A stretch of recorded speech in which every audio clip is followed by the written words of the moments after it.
Assalamualaikum warahmatullahi wabarakatuh. Alhamdulillah, para sahabatku sekalian,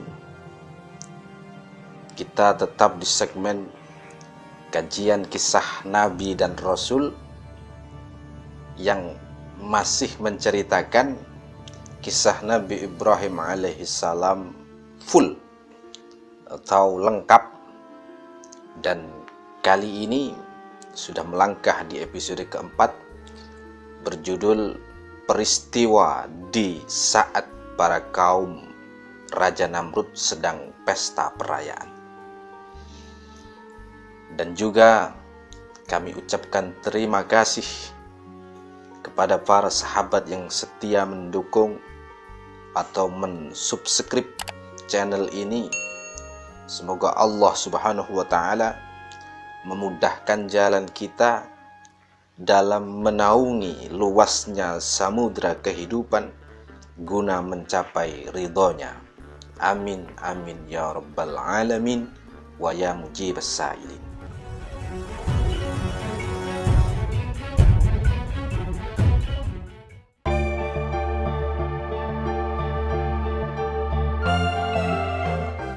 Para sahabatku sekalian, kita teruskan kisahnya ketika Nabi Ibrahim alaihissalam sudah berumur 17 tahun dan beliau sudah terbiasa bergaul atau berteman dengan para masyarakat yang ada di kota itu. Nah, dan pada suatu hari ini tiba saatnya hari raya berhala, atau pada saat itu sudah tiba saatnya hari raya berhala. Dan memang dahulu kala ada berhala-berhala yang ditempatkan di sebuah bangunan besar atau di rumah peribadatan mereka. Dan semua berhala yang ada di bangunan tersebut ini, yang ada di dalam bangunan itu semuanya terbuat dari batu marmer putih dan hijau. Di dalam bangunan tersebut itu terdapat 73 berhala yang semuanya ini duduk di kursi emas. Nah, dan di situ juga ada satu berhala yang paling besar. Ya mungkin ini rajanya berhala. Itu yang besar, memakai mahkota yang dilapisi oleh mutiara-mutiara pernak-pernik yang paling indah. Dan matanya itu menyorot tajam karena matanya itu terbuat dari intan permata berwarna merah. Dan para kaum tersebut saat hari rayanya itu membuatkan macam-macam makanan atau sesajen, semisal geduk, roti, kerupuk, tape, lontong. Oh bukan ya, maksudnya ya ini jajanan Indonesia. Maksudnya ya pokoknya sesajen atau makanan-makanan yang ada di zaman itu, zaman Nabi Ibrahim atau zaman Raja Namrud. Dan sesajen makanan itu kemudian ditaruh oleh mereka di depan para berhala-berhala itu. Semuanya ada sesajinya. Dan para setan yang sembunyi di balik para berhala tersebut lalu memakan dengan lahap sesajen tersebut sampai habis. Dan para kaum itu semuanya bergembira karena mereka mengira suguhannya atau sesajen mereka itu diterima oleh Tuhan berhala mereka. Kemudian setelah para kaum tersebut itu selesai menaruh sesajen ke dalam kastil berhala itu, ditaruh di depan para berhala, lalu mereka semuanya berbondong-bondong pergi ke pelataran atau as-sahra atau lapangan. Lapangan itu luas sekali untuk melanjutkan acara kedua, yaitu perayaan mereka. Apa itu? Ya pokok konser pesta besar-besaran. Ya mabuk, ya minum, ya makan-makan, pokoknya pesta-pesta. Dan kemudian para kaum muda-mudi itu lalu mengajak Nabi Ibrahim alaihissalam untuk bergabung bersama mereka. Kata mereka, "Hai Ibrahim, ayo kita berangkat pesta perayaan para berhala kita ke lapangan. Jangan di rumah terus. Apa tak bosan kamu di rumah saja?" Kata Nabi Ibrahim, "Ah, tidak. Berangkat saja. Aku sedang sakit. Nampaknya aku terkena virus." Lalu teman yang lain itu menjawab, "Oh iya ya, teman-teman, ayo kita tinggalkan Ibrahim. Dia sedang sakit. Mungkin terkena taun. Itu virus menular. Nanti nular ke kita-kita kalau Ibrahim ikut bersama kita. Ayo tinggalkan saja teman-teman." Lalu mereka pergi meninggalkan Ibrahim yang sedang terbaring di kamarnya. Kemudian setelah para kaum tersebut semuanya pergi ke lapangan, Nabi Ibrahim alaihissalam bangun dari tidurnya, kemudian mengambil kapak ya, yang ada di dapur, diselipkan ke belakang. Lalu Ibrahim alaihissalam pergi ke kastil, rumah ibadah para kaumnya itu, pokoknya ke rumah peribadatan kaum itu yang ada banyak berhalanya itu. Dengan semangat 45. Nah, kok 45? Maksudnya ya pokoknya semangat yang kuat, semangat yang tinggi, Nabi Ibrahim memukul 72 berhala dengan membabi buta, jedar sampai berhala itu hancur lebur dan menyisakan satu berhala yang paling besar yang masih bertengger di situ. Dan Nabi Ibrahim alaihissalam memang sengaja membiarkan berhala yang besar tak dihancurkan. Untuk apa? Untuk mengelabui mereka. Dan tak lupa pula Nabi Ibrahim alaihissalam kemudian mengalungkan kapaknya itu yang dibuat untuk menghancurkan berhala ke leher berhala yang lebih besar tersebut. Dan setelah itu Nabi Ibrahim alaihissalam pulang ke rumahnya dan kembali mengambil selimut lalu tidur di kamarnya, layaknya ya orang sakit seperti semula. Dan singkat cerita, setelah konser perayaan yang ada di lapangan itu selesai, mereka para kaum tersebut kembali ke rumah peribadatan berhala itu, kembali ke rumah kastil untuk mengambil nampan atau piring atau talam tempat sesajen mereka. Dan alangkah terkejutnya mereka ketika melihat semua berhala tersebut hancur lebur, hanya tinggal seekor yang masih utuh. Persahabatku sekalian, para kaum tersebut ini lantas melaporkan kejadian itu kepada Raja Namrud. Dan si Raja Namrud lalu pergi cepat-cepat ke TKP dan melihat Tuhannya itu menjadi puing-puing hancur berantakan. Sangat marah itu Raja Namrud.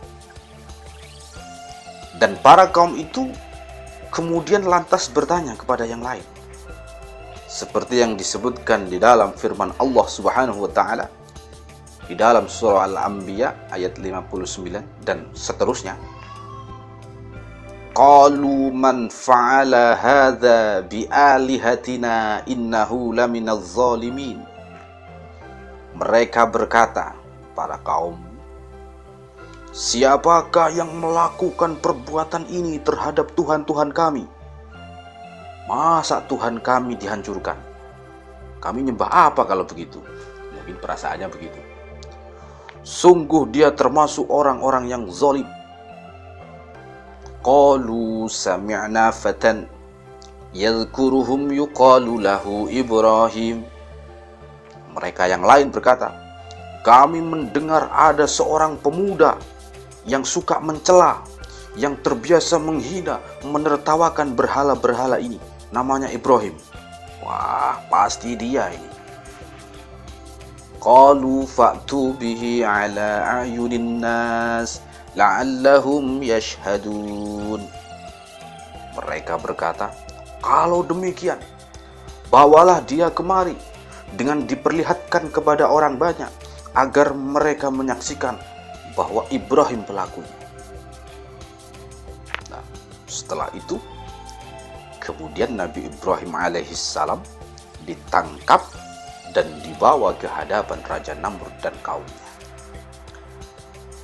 Dan para kaum tersebut lalu menginterogasi Nabi Ibrahim alaihissalam dengan disaksikan oleh Raja Namrud. Qalu a'anta fa'alta hadza bi'alihatina ya Ibrahim. Mereka bertanya, apakah engkau yang melakukan perbuatan penghancuran ini terhadap Tuhan-Tuhan kami, wahai Ibrahim? Langsung diinterogasi, diadili oleh para kaumnya. Qala bal fa'alahu kabiruhum hadza fas'aluhum in kanu yantiqun. Dia, Nabi Ibrahim alaihissalam menjawab, sebenarnya patung yang besar itu yang melakukannya, bukan saya. Maka tanyakanlah kepada mereka, jika mereka dapat bicara, jika patung itu dapat bicara.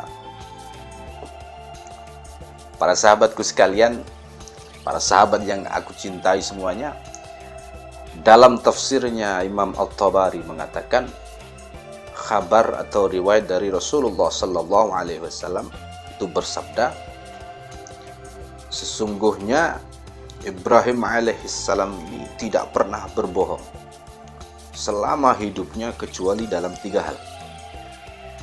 Yang pertama adalah ucapannya, bal fa'alahu kabiruhum hadza. Bukan saya yang hancurkan, tapi itu loh yang besar.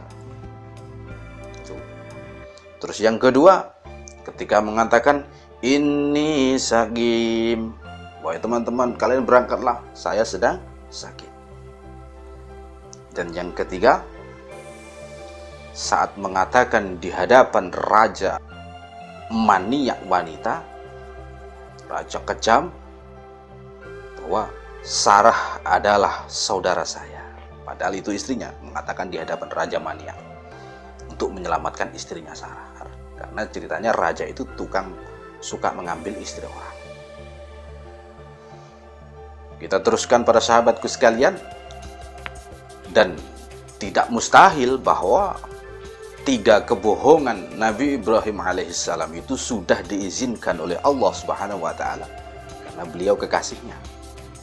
Atau memang kebohongan Nabi Ibrahim alaihissalam itu memang wahyu dari Allah Subhanahu wa taala, agar para kaum itu terketuk pintu hatinya dan juga sebagai hujjah untuk mengalahkan argumentasi para kaumnya, atau supaya para kaum itu sadar atas kesalahannya. Itu Nabi Ibrahim berbohong, tapi memang diizinkan oleh Allah. Pasti benarnya wong Nabi. Ya, kalau kita belum tentu benar, maka tidak diizinkan untuk berbohong. Pasti haram berbohong, karena perbuatan kita itu belum tentu benar. Para sahabatku sekalian, kita lanjutkan. Faraja'u ila anfusihim faqalu innakum antumuz zalimun. Maka mereka tersebut lantas kembali kepada kesadaran mereka dan berkata, sesungguhnya kamulah yang menzalimi diri sendiri. Itu maksud ayat ini adalah para kaum tersebut itu setelah menerima argumentasi dari atau penjelasan dari Nabi Ibrahim alaihissalam itu berkata kepada yang lain, memandang satu sama lain, dan sebagian dari mereka tersadar apa yang mereka tuduhkan kepada Ibrahim alaihissalam.